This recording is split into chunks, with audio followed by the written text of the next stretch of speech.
I'll jump into that. I don't know what the answer is yet, but I'm jumping into it anyway. I think that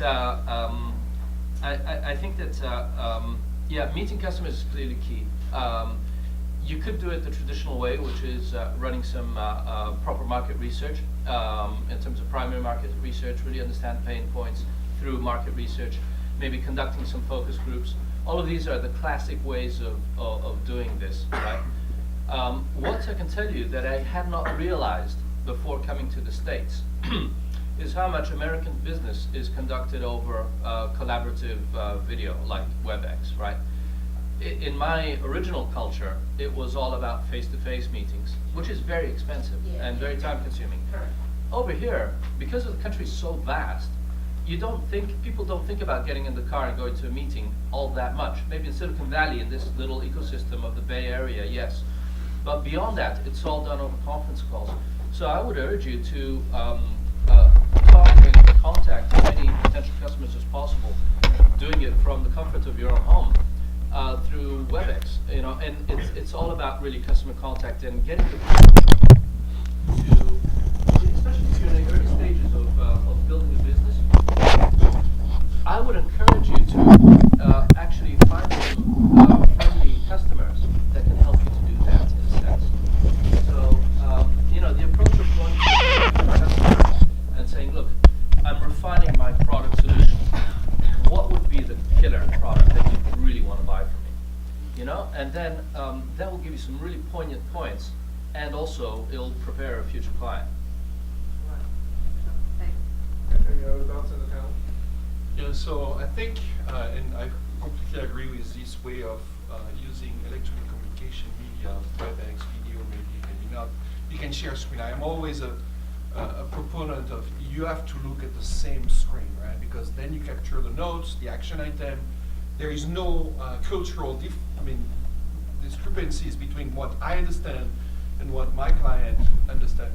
I think what is very, very important also, so similar model to what BootUP offers, right, which is they have built an ecosystem that you can tap into, but you can use that tier 1 ecosystem at a fraction of the cost because this ecosystem is shared among 250 companies, whatever the number is. So what we've done in our firm, and that's a model that is very classic in the US, it's called a manufacturer's representative, where basically you can use consultant, but you can't, Silicon Valley is very expensive, right? So if you want to have a top salesperson, all fully loaded, it's going to be around $300,000 a year, okay, including benefits and so on. So what you want to do is maybe share a top sales guy and share it with 5 other companies. Now your cost has been divided by 5, right? So that's the idea, because you can reach customers, but at the end of the day, you're going to reach the right customer and the decision makers through networks, right? People that have been and lived in Silicon Valley, and you need to broker personal relationship, right? I was able to meet one of the former Jen's company, SAP, using my network, right? As an example. Those executives are solicited very often, right? So why would they take one meeting versus the next 100, right? Well, that's through network and positioning the value proposition of your offering, so differentiated value proposition, and how that can appeal to the executive. I think the personal touch is very important as well. So it's done at BootUP, and that's excellent. So I have one more thing. I'll give you one more perspective on this. So I'll give you a phrase, active observation of the competitor. So this is another way of really trying to understand the consumer and the market. So Apple does something, Xiaomi does something, right? So there are Tesla does something, and another Chinese company does something. Now you create a great product sitting out of Australia or Malaysia. Why? You don't understand the importance of user experience. But now you are passively observing Uber, what Uber is doing, and you're looking at their style guides. But then you're not picking up a leaf from that. You're not taking a cue from that. Which are the American companies that are really, really making a difference? Which are the ones that are working? Then when it comes to execution, Gmail is a great example. For almost 2 years, they were in beta. So launch fast, pivot, pivot, pivot, pivot. But at the same time, do an active observation of your competitors. Double down on what works, then do analytics. It comes down to empirical data that you can collect on your consumers. And then you've got now multiple channels to reach out to your consumers. Do Facebook surveys. Do as many surveys as you can. Talk to consumers, electronic media, and all those things. Yeah, and so just one more thing to add to that. All right, it's a process we call empathy mapping. So that gets us to better understand what consumers and the customers need as opposed to what they say they need. And it's also something called ethnography that we will take you to with our partner PARC, the Palo Alto Research Center, and that's happening on Thursday. You will have a manner to understand what they do with corporate ethnography as well. It is not easy to access to top management back in our part of the world. How easy it is to get access to top management here to really understand what do they really require in their business, and how do we go about asking questions which they would really reply their pain points. And I think, again, it does come down to empirical data, but the network itself is very open. It is more open than I think people think sometimes. People are willing to receive direct and personal outreach. LinkedIn is very powerful, and crowdsourcing is very powerful. It is a new trend which we see in this country. If you have a product that you would like to pilot, you can put it into a crowdsourced environment, and if it's drawn in very quickly, you're in the right area. If you get no response, you can pull the product, and you've not put a lot of capital into that arena. It's a great testing platform, and there are many of them, from Kickstarter type campaigns to others, and that's an interesting venue. But I believe I have still to this day high level of success reaching directly to someone in the C-suite of a company with the proper introduction. Do your homework, see the triangles, right? You don't just go randomly, but people will appreciate a personal note. I see we have never been formally introduced, but I also have noticed we have some common interests. And we have a few people that overlap in our friendships and our network. Use the network. It's very open. It does work, and if you find a way to plug into this network here in Silicon Valley via BootUP, via individuals, you will get to the people you want to talk to, and that's part of the Silicon Valley philosophy. Everybody is always open to exchange notes, chat, maybe have a quick conversation. Maybe it's a call, maybe it's a meeting over coffee. That's why, as somebody mentioned it before, it is such a small environment. Chances are pretty good you might actually meet that executive, somewhere for coffee at Starbucks, right? Yeah. The ability to access people is there, and this is actually part of the fabric that makes Silicon Valley so successful, because people are open. So I know it's different. It's different where, in Europe, it's definitely different in Asia and Malaysia, from what I understand. But again, it's product market fit. As you go into the US, behave as people do in the US and leverage the network, but make it relevant, to Tom's point. Just sending out, mass LinkedIn messages with sort of a standard text won't get you anywhere. But you need to convey the value that this conversation may have to the other person. But New York is different. New York's different. It's very different. It's like another country. I've lived and worked and started companies in New York, and lived and worked and started companies in Silicon Valley. There's a lack of trust in New York and paranoia about sharing ideas, and there's a sense of concern that you're going to take my idea. In Silicon Valley, everyone's got them. Yeah. And they flow more freely.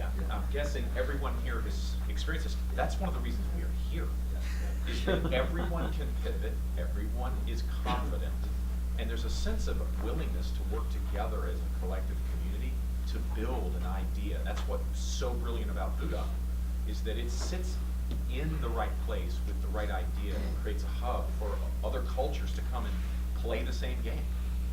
Right. So I think, as was mentioned, I mean, there is this fantastic tool called LinkedIn, right? So, I mean, I'm a master, not plus, but I'm a master at LinkedIn. I love it, and I agree with this gentleman mentioning about the bring something relevant, right? Technology is relevant, but also who you know that they know too, right? So that's the first point. The second point is, as you're local here in Silicon Valley, you want to attend events.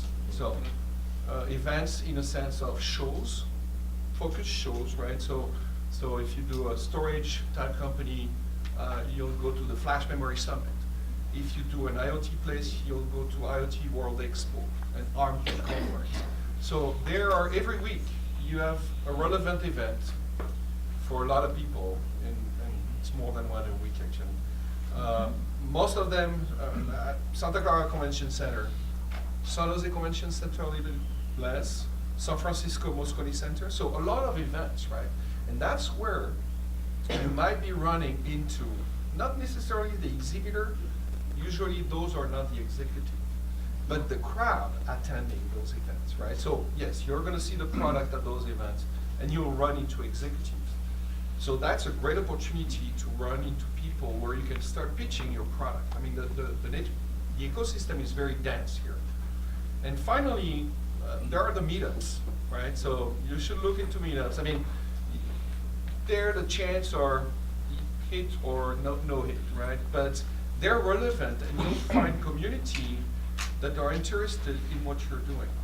And so I think the meetup have some value, but you have to be local, and local, you have to have an agent, whether you have your own employee or you work with companies that can bring you and represent you locally. And there are these very interesting groups, like YPO, there are groups of CEOs, you could go there. And then I do a shameless plug for one of our startups at BootUP. It's called mentorcloud.com. So they help you build mentor and mentee relationships, and Wharton has signed up with them, NVIDIA has signed up with them. So they've got something going there. So you should find a mentor in a different culture who can guide you through the nuances of that culture. Sure, one more question? No. What's a common POC requirements, or when you do a proof of concept for a client here? What are the normal terms, or how do you go about it? Because in Malaysia, there's the terms on the paid POC and things like that. Because I've got 2 or 3 lined up for POCs. So the question is really around the commercial terms, if Yeah, paid for or commercial. not paid for? Yeah. So, I mean, I would say it really depends. If you see both of it, it also depends on the stage of your company. I mean, are you eager and willing to engage your first, direct customer and learn from them, right? Then you may be more flexible with the terms, but at some point, you may also, the challenge that always exists between a startup, which is, small, possibly not funded yet, and a large company, is that the time horizons do not sync up, right? A large company, you may drag you along for 6 months before you actually ever get to something that has commercial value to you. By that time, you will have run out of money, you don't have enough people to support these engagements, and you're basically stalling yourself. So it's a question of maturity, but it's also a question of, do I need this additional POC as much as I needed the first one? But it makes good sense to have somebody pay for a POC, so that there's actually also value attached, even nominal value on the other side to the work that you put into, and then also possibly you can enforce the timelines a bit more than if you just keep it wide open. Any additional thoughts? I think in a consumer product, free is great, but it can be great freemium model.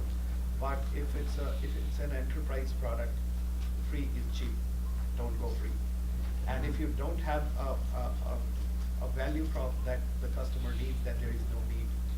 So you are retrofitting it anyways, so it's not going to work. So and if they have a need, then don't be free. Right. Which is actually a good point. We should clarify B2B and B2C. So that your delegation is primarily B2B. I know there are a few companies that are positioned in the B2C space. So we should keep that in mind as we respond. But as you said, you know, it's a very different play if you want to test end consumer feedback on a solution.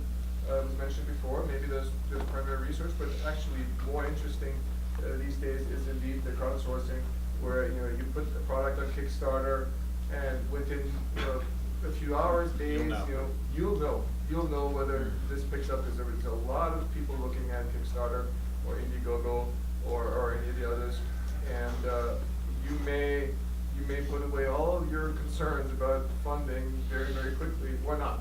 So. And I think it's important to break down whether you're talking, and I don't know if the term is familiar, minimum viable product.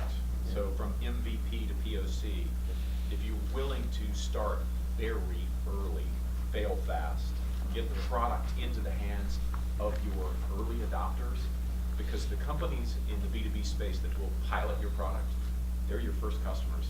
And the sooner you can give it to them, like way sooner than you think, don't wait until it's figured out.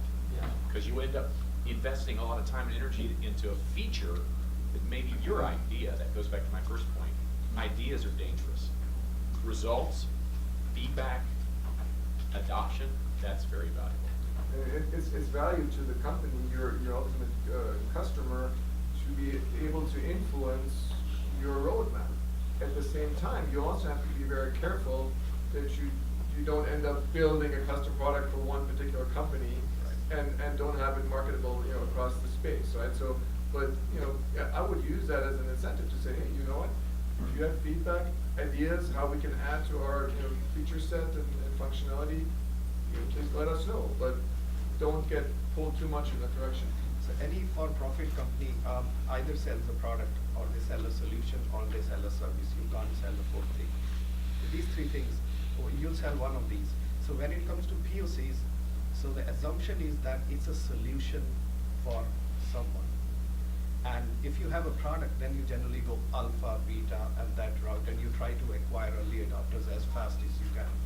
But if it's a solution, then generally if there is a need, then you should charge for it. Yeah, I'd just like to add, there are so many ways of of engaging commercial terms for POC. I would say definitely it's worth looking at how the customers usually deal with that sort of thing.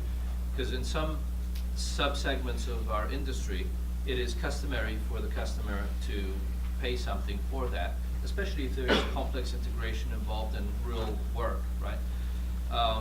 In other sub-segments of our industry, they expect not to pay for it. They expect the vendor to actually put it in good faith to show off the product.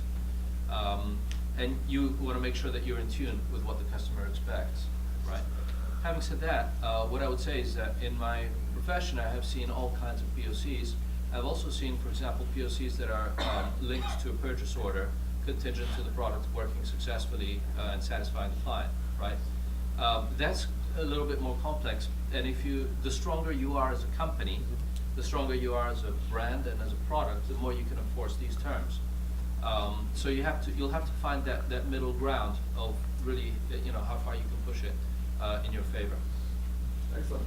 Let's talk about go-to-market. I mean, obviously, you've done your discovery. You think you have a product, but how do I get this into the market? So, past some of these early customer conversations and beta customers, really there are two ways of thinking about this. There's my direct sales approach, and then there's my indirect sales approach. Going through a channel. What do our panelists think about the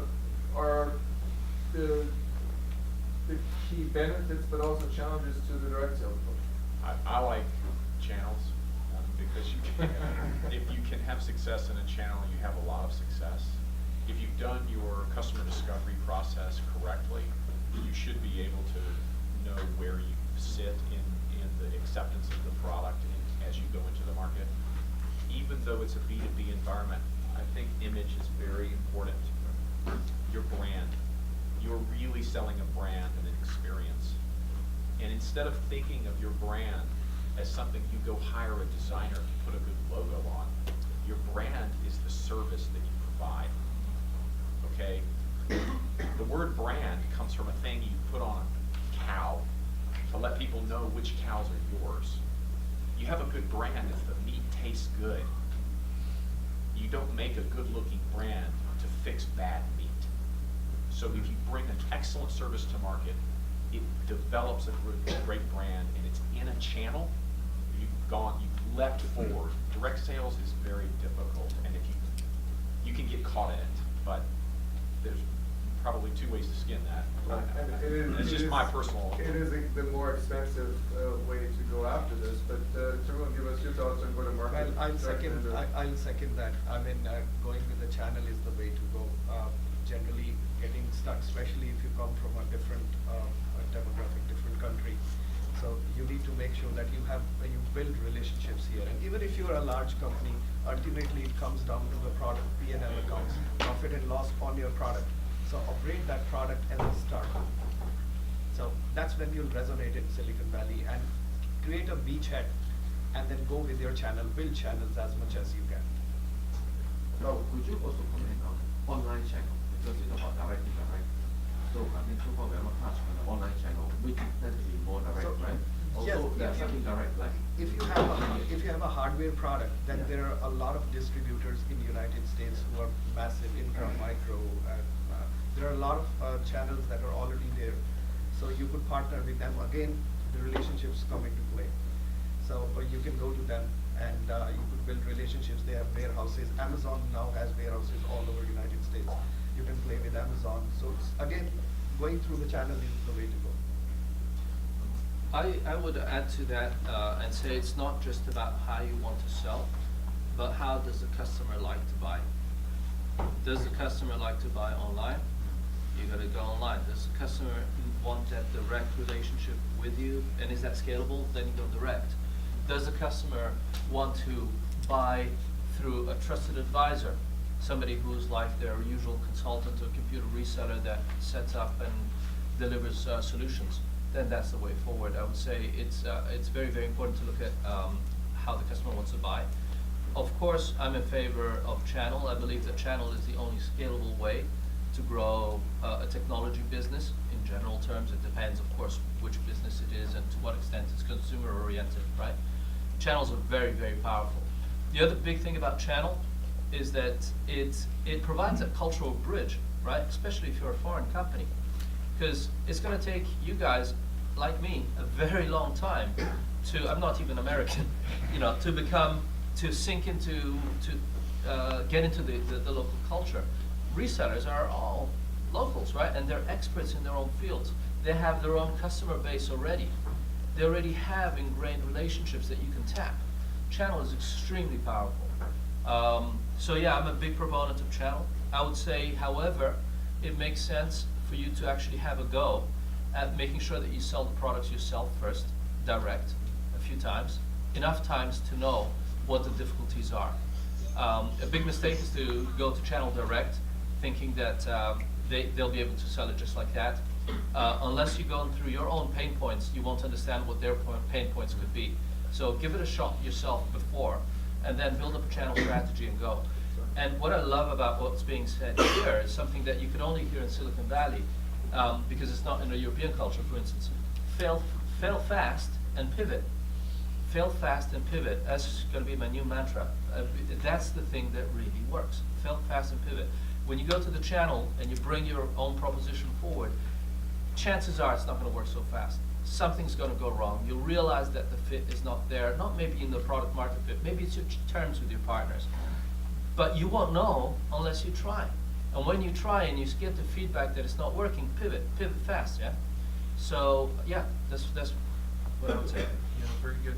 I think, when you look at the channel, you get access, again, I'm repeating myself and maybe some of the other member, you get access to top professional at a fraction of the cost, right? So that's the first thing. And then you can do a mix of, so you mentioned online, of channel and online, right? So there comes your marketing campaign, right? So nowadays, you need to start an interest, right? So you can go on Kickstarter and see what happened, but you can also help the Kickstarter by using some PR agencies that are going to be able to combine your channel, the PR, and taking orders, whether it's on Kickstarter or on your own system, because the issue with the Kickstarter and Indiegogo, they take a fairly large cut, right? So you have companies, and I know a few here in Silicon Valley, that will manage this type of campaign for yourself, for your company, right? And you have more control. Maybe it's expensive because you're dealing with tier 1 PR, public relation professionals, but and I'm actually actively working on one of these launch right now. So it's not only one thing you gotta do. You gotta do multiple things. So you start creating some interest, and then finally you have the you have the SEO, right? The search engine optimization, and you do the social analytics. So you're going to do social analytics depending on your market product. You could do it on LinkedIn, although LinkedIn is not that open, but you have ways to do it. You go on Facebook, you go on Twitter, you go on Instagram, and there are tools that and companies that are actually, those tools are expensive. But if you, again, work with an aggregator, someone that does this type of analysis for multiple companies, now the cost of the tool is irrelevant almost. So you need to think going to market with several aspects. There is, and you have knobs you turn, you put more budget, less budget, more focus, and hopefully it goes viral. How about reaching out to certain verticals, let's say for example, the healthcare industry, the automobile industry. So what would be the best way to kind of reach out to that, vertical? So healthcare and automotive? So automotive companies, I mean, let's say, are you reaching out to a manufacturer or to a tier 1 supplier? Let's say, for example, in the case of automotive, to reach out to all the dealers. Let's say, 10,000 dealers. Oh, it's the dealers, right? Yeah. So again, this is something where it really depends on the country, the market you're in. In the U.S., it used to be that automotive manufacturers used to own a lot of the dealers. Now they don't own them anymore. Most of them are independent. Right? So the question is, what's your product? But if you want to get to them, sure, you can target them directly through personal interaction, through direct sales, which is expensive.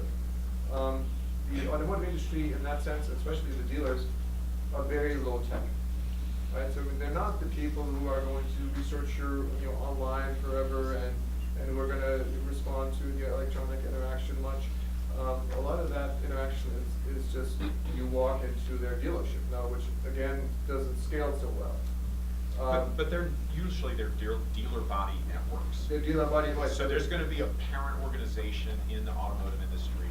I've sold into both the retail channel in automotive industry and the manufacturer side.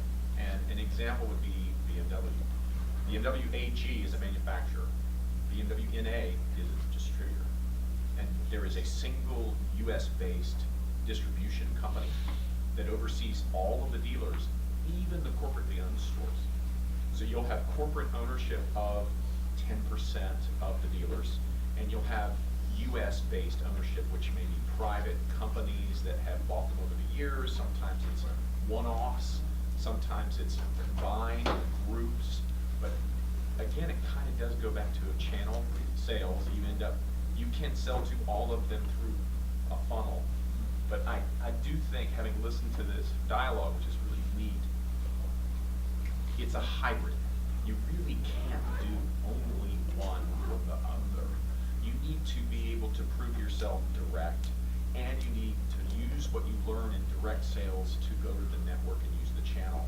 You fail fast direct, and you succeed scale channel. Does that make sense? And there's no such thing as not online, by the way. Everything is online. Every service, every asset, every product needs to be able to be bought online and direct. In resell, I mean, look, if your if your direct buyer is Apple, that's a big direct, right? If you can sell one piece of hardware to Apple, that's a channel. I mean, the scale of one buyer in the world right now can be massive, can be a whole business. So, So I think as a foreign company, the two things that you are addressing, whether you go direct or you go via channel, is trust and quality. So one method that you can use is a lot of manufacturers, they generally have these certification programs. So if you get a stamp of trust and quality from the manufacturer, then these dealer networks will fall in line very quickly. So that's one very interesting method to think about. Yeah, and another thought also, especially on the automotive dealership side, there are some very large events. There's a huge annual event for the dealership association, I'm not sure what it's called, in Vegas, right? I mean, if you're there, you get a lot of these people in the same location, and you have a lot of interaction. Again, builds the network.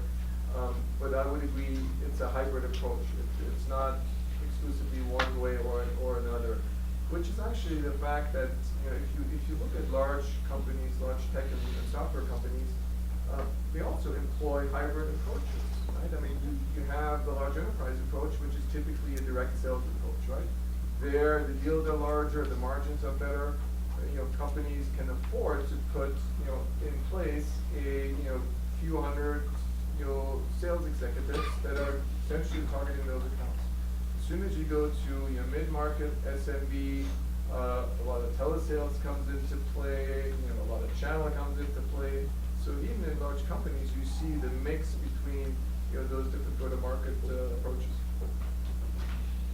So I think the takeaway is really channel is the way to think about this primarily, not exclusively, but primarily, because I mean the rationale is fairly simple. You'd much rather acquire customers in bulk than one by one, right? If you can leverage yourself, and as a small company with maybe you have 5 salespeople or 10 salespeople, if you can find the right channel for your product that complements your product or services with that of another company, or just a great channel organization, maybe it's a VAR, then all of a sudden you have so many more people that feet on the street, right? These can all be pushing your product, so it's about leverage. But I think there are also downsides to the channel, right? So let's highlight those a little bit, because it's not always that simple. But before we go there was a question in the back. I was wondering, because you mentioned just now about channel is very important.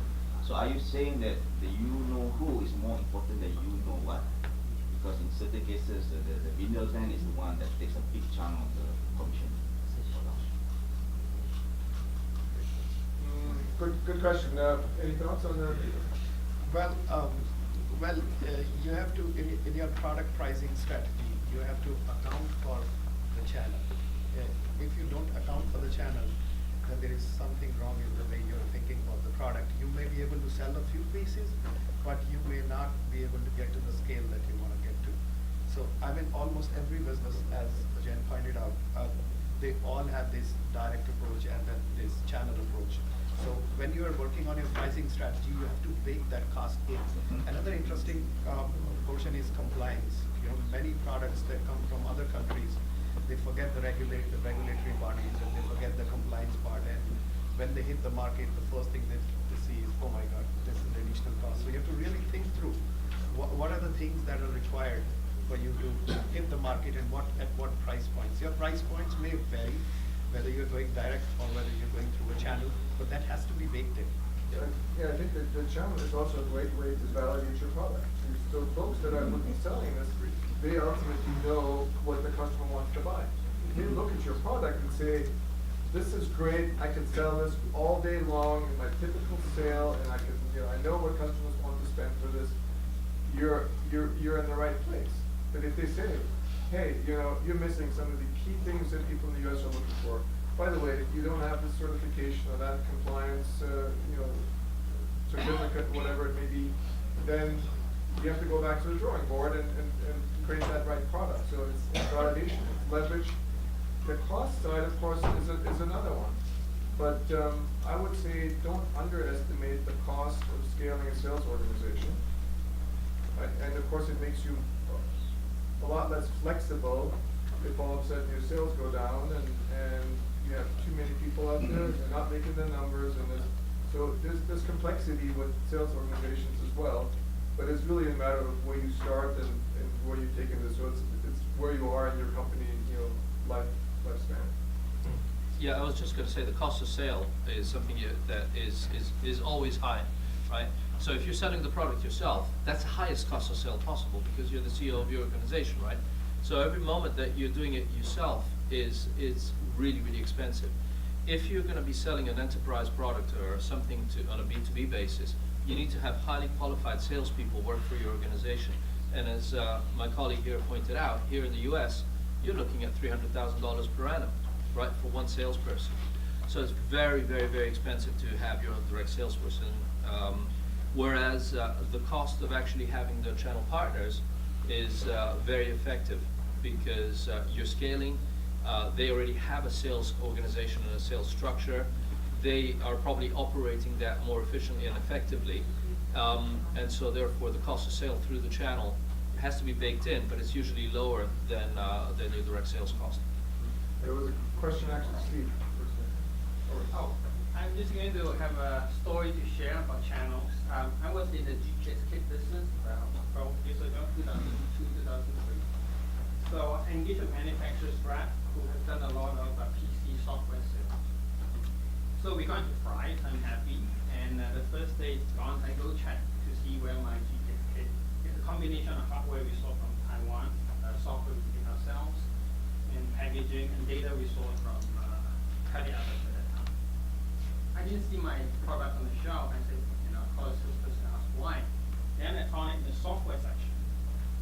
And it turns out that the manufacturer's rep I engaged is selling to the software buyer the price, electronic kit, like 25 And the reason, of course, is that selling software gives them 50% margin at my expense.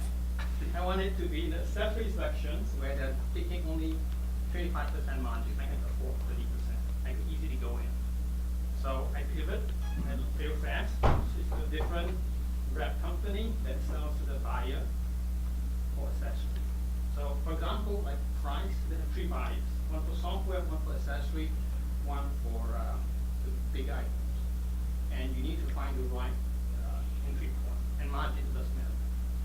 So that's one story I should share. And this is from 12 years ago. Good example. So just for background, Fry's is a large electronics store and chain, so this is really a end consumer play, right? But you need to end up in the right segment.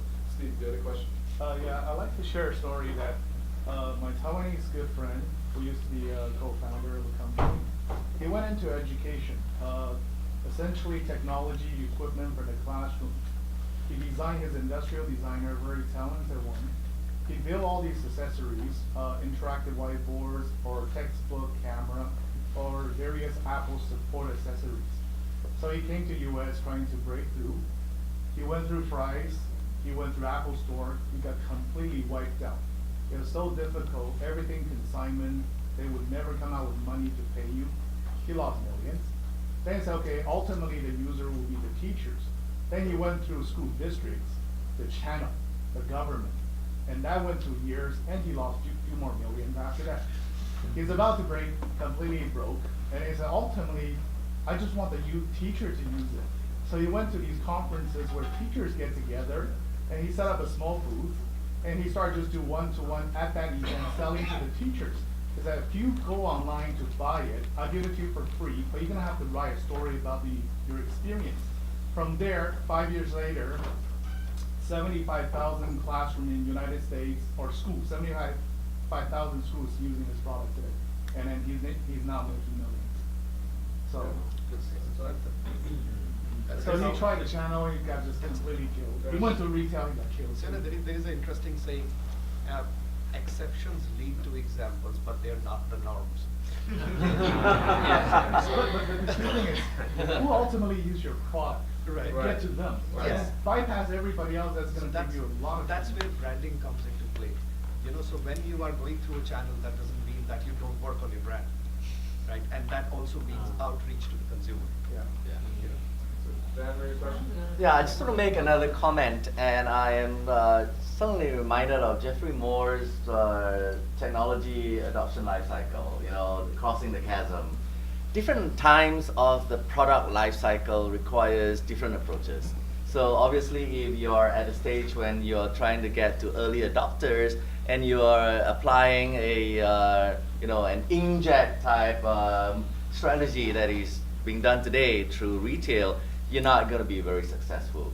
I think Silicon Valley is very powerful because there are a lot of corporations that have set up their innovation offices here, and these are the early adopters. So it depends on what stage your product and company is at. If you're going after early adopters, obviously you have to be hands-on. If you're at the stage where it is a niche product and it's a whole complete solution that you're trying to sell, again, it's a different approach. But if you are at a stage where you want to move, kits and products at retail, then it's a different approach that you have to take. So it depends on where you are. I want to follow up with a comment. That's a very good framework to think about it. We have been in the GPS business from 2000 to 2010 and 2012 in different markets. The retail part works well for us after we approve it with direct sales to end customer over the web. We basically our first version, we have grand total 50 users directly selling, so that they help us debug with first generation, second generation solutions. And when we started doing retail, we realized that the cost of carrying inventory is expensive. Some retailers are better at paying us micro standard, net 30, you get money back in 30 days. They don't need me to advertise. Price, 180 days sometimes. Com USA at that time no longer there, and they asked you 30K up front before we went out to buy shelf space. So the privilege of selling through them. So some are very expensive, some less. By 2005, 2006, the big boys getting Garmin and so on and so forth. So we got squeezed out because at that phase of the evolution, the market is big enough that the big boys find it attractive. And little guys have to look at what we have and say, we can't afford hardware. So I go into the OEM, basically take my brand off the software and be just software only, collecting software raw, and just dismantle my entire sales organization just with R&D. And we go through Alpine, selling to the bottom to market. And that has been good because the projects become bigger. I get to expand beyond the US. But I think to Dan's point is, in your industry, in your product, where you are in that, usually I look at it from a 10-year life cycle. Where is it in that evolution? And you play different strategies accordingly. So, and of course, towards the end, the winners basically consolidate, and Google comes in free match that is software, and I get out of business. So that's my journey. All right. So let's get back to the original question. The channel might be the place to focus on initially, but what are some of the challenges that come up when you think about the right channel partner to get the right performance out of them? How does what are issues that you'll be facing when you go the channel route? Tom, I think a lot of it is the relationship. Is there mutual benefit for the channel partner to be distributing your product? Have you got good terms? Do you see a long-term rather than just a short-term window of success? The opportunity to succeed in the short term may run out of steam in 18 months, and you've invested in a particular path that you're not flexible. So stay agile. Make sure that you have the hybrid approach, so you're still talking direct, and don't just focus on one channel.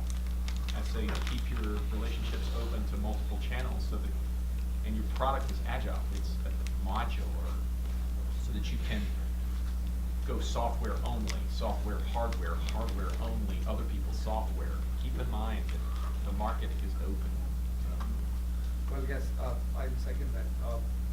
Go with multiple channels. Don't put all your eggs in a single basket. That's number one. And the second thing is, think of these channels as platforms. It has to be a win-win. So, for example, if you build the next antivirus, so they may already have a relationship with Norton. So why should they go and sell your product against another manufacturer where they may have more margins? So you have to really understand the competitor landscape, what are the relationships like, and then how you can create a win-win with the platform. Everybody wants to make money. So if they make money off of you, they will make sure they push your product out, because that's their incentive at the end of the day. Yeah, I would say it's incredibly difficult, right, to get your channel to perform, and you have to know that again in advance. I guess many, if not most of you, have managed sales teams before, right? And how hard is it to get your salespeople to sell? Huh? How hard is it to get them to achieve their quota? It's hard. It's so hard. Out of 10, 20 salespeople that you have, how many will you have that will be your stars? 2, 3? Same with the channel. So you have to go into it knowing that Pareto law applies. There's going to be a 20-80 rule, right?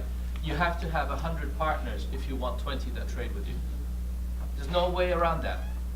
You cannot go into America thinking I'm going to find one agent for me. That's a bad idea. That's not going to work. You have to go into America looking at having the right strategy, right? I'm not saying that everybody's going to have 1,000 partners, but you have to know that in advance. The second thing I would say is that it takes a lot of effort.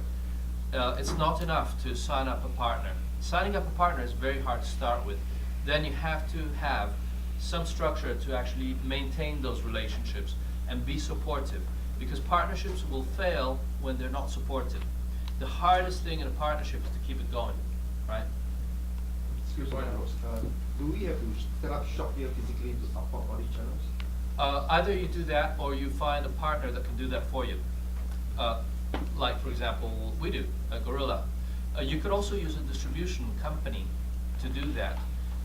The problem with distribution is that it's, unless you have a big brand and a big budget, you're not going to get their mind share, right? Distribution works for the very big companies that are able to prove that they're going to bring in, $100 million, $200 million of revenue, and then they'll get some bandwidth out of the distributor. Otherwise, they'll just, you will not get that support. So you need to find some way of actually resourcing it locally, either by creating your own team or working with a partner in the ecosystem. Yeah, I mean, you can, just as a shameless plug, I mean, you can easily, set up a desk here, BootUP for, little money, and you'll have an address in Menlo Park. Yeah. I mean, how powerful is that? Here. Very. I just want to make a comment further about the channels, equally a shrewd community. They'll sell where they can make money. They will. And that's why possibly somebody said that channels didn't position their product, because they possibly were seeing value somewhere else, and that's a very shrewd community, as we all know. And you have to think ahead to make sure that your business is worth their time, because let's not forget that channel partners have a business to run. They have salaries to pay that you're not paying. They're paying them, right? They've got to make sure that they make the money. And whenever they sign up a vendor, it's a massive, massive cost to them, right? Because it takes executive time, salespeople time, marketing people time. So more often than not, they're looking at, if they sign you up, they have to say, okay, it's going to cost me $500,000 or something, and so therefore you have to really make it worth for them. In this life, everything, there's a component of sacrifice in everything, right? There's no life without sacrifice. The vendor, the manufacturers have to sacrifice part of their profit margins to make this work, and the reseller have to sacrifice part of their immediate cash to make it work. Yeah, I think it's actually good feedback on those challenges. I mean, number one, and I've run a channel organization before. The 80-20 rule is very, very important. Do not believe you find one partner and then you sit back and watch the checks coming in. Never works. Secondly, partner management, right? You will not be having exercising direct control over the people that are selling into those accounts that you'd like to reach, but at a very minimum, you need to have a successful partner management team that makes sure that that relationship is being maintained, refreshed, and managed actively, so that you can actually respond to the success rate and the performance of those partners. And ultimately, you also want to manage them in a way, in a setting that actually incents them, sets the right level of incentives, right? You create, partner levels, for example, right? The platinum partners are the ones that are in the top 20 or top 10%, and then you bring everybody, in according to their performance, and you'll pay them their margins according to their performance, right? So it's not that, one size fits all, right? You really need to think about how to actively manage those partners and how to incent them and how to actually pay the margins according to what they can do for you. And if you get that right, then channel can be very, very attractive. Otherwise, it can also be a huge headache. I'm being told there's a question. Hi, my name is Krishna. I come from Akati Consulting. I believe, you've got different types of, some would probably come in with a disruptive approach of a product, for example. Some would come in with a product that, that exists in the market but with an added USP. Some would come in with perhaps a service, or some would come in with a combination. Would that affect your go-to-market strategy? Would you, adopt a different strategy based on the kind of offering? Thoughts on the panel? Yeah, I think yes. The simple answer is yes, because difference between sales and marketing, it comes down to the basics. It's like you can start pushing the product in the market, but I think what is important is that the United States, in a lot of ways, is an innovation-driven economy. So if you have a product that is a sliced bread, you can add shenanigans to it, but then you'll have to use all the conventional methods. Then you have to go towards the value and the pricing strategies and all those things. But then if you have an innovation-driven product, then the marketing starts to show up. And so the channels that you go to are definitely different. If you have an innovation taken care of, then PR is a great way to build a brand. And then going organic is a great way.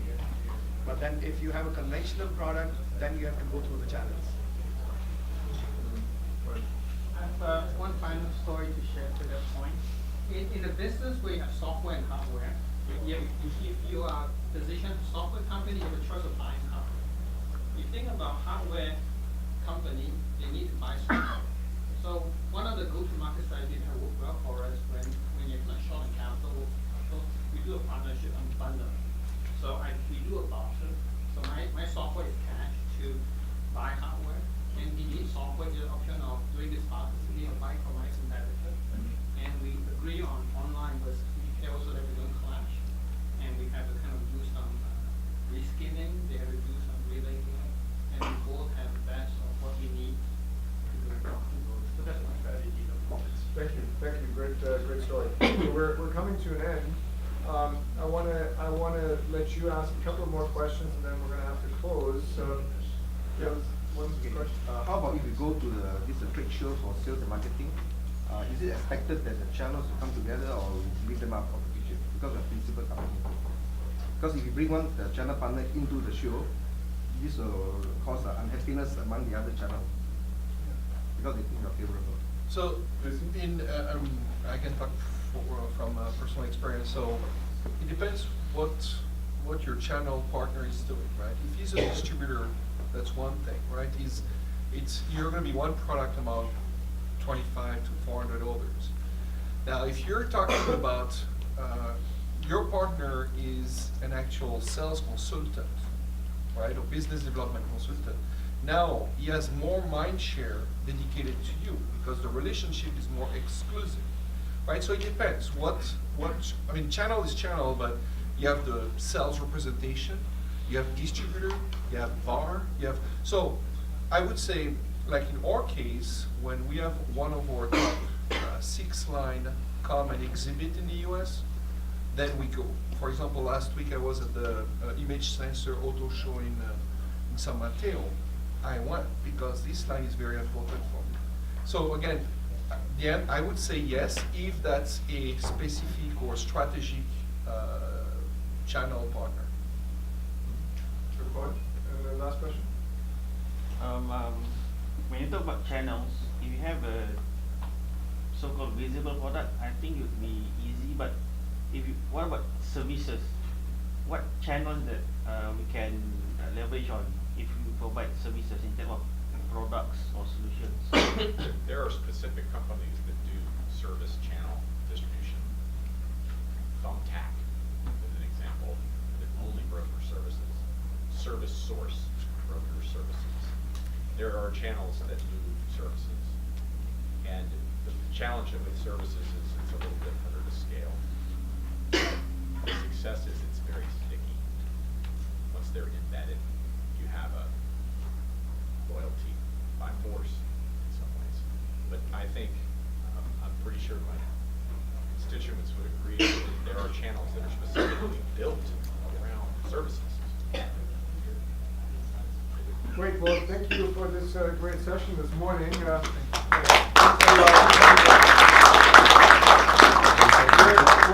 We're going to be able to expand on a number of these topics in more detail later throughout the day and some of the mentor sessions. So if you have any other questions, just keep them in mind and you'll be able to ask them later on.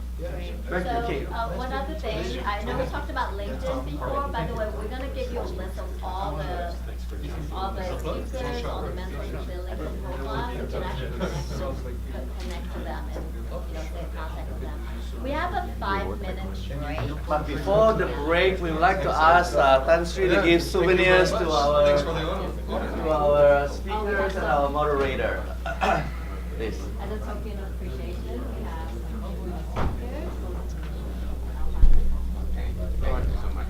Thank you. Thanks very much. Appreciate it. Very nice meeting you. Thank you. Thank you very much. Thank you, Sam. Thank you very much. Yes, thank you. Sure.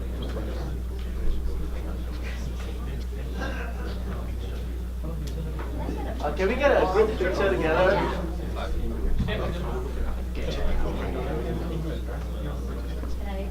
Can we have a group picture together, please? That'd be great. Mr. Chairman, can we be in the center, please, so we can have and the moderator, so you join the chairman. Come to the side. I don't want to say the MDEC. Oh, okay, all right, sorry. All right, maybe a little closer. Oh, perfect.